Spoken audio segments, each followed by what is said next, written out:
can. My name is Chitra.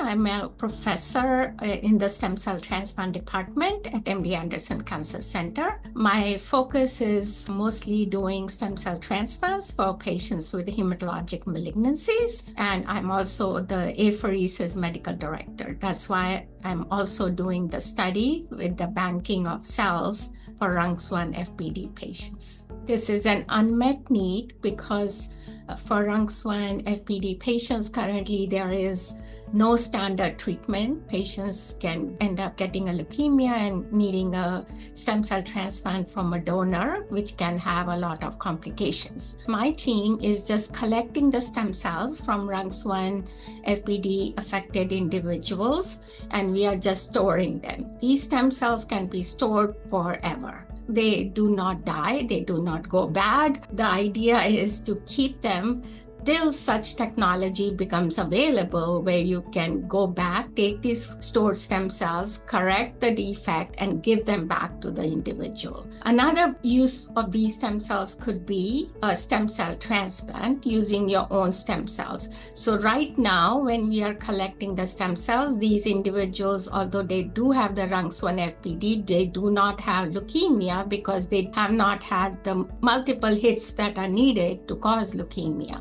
So one idea is that these stem cells could be used in the future to do a transplant in these individuals using your own relatively healthy younger stem cells.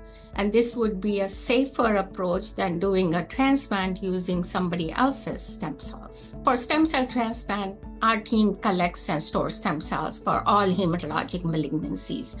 For the most part, these are used immediately within a few months to do the transplant for the individual. But here, we don't know if these cells will be used or not. Will there be a breakthrough in the gene editing process, CRISPR technology, nanoparticle use, where these stem cells can then be corrected of the defect and given back to the individual.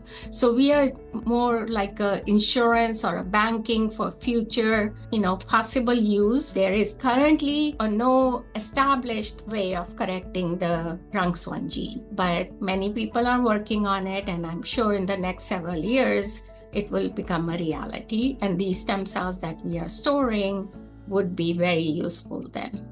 Funding is very important for any research project. Many families are struggling with the RUNX1 FPD mutation, and they have nowhere to turn to. And these families, once they find out that they have RUNX1 mutation in their family, they worry constantly about bleeding and bruising, and can my kid play games? Will he die of bleeding? And then, of course, the ultimate threat that looms over all of them is the leukemia, and if it's going to happen and when it's going to happen.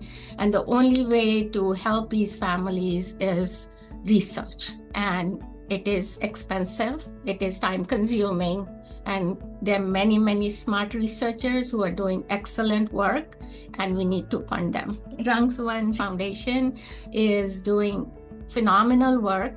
They have funded trials. They have brought a lot of communities and patients with RUNX1 FPD together. They're just helping spread the word for this rare condition.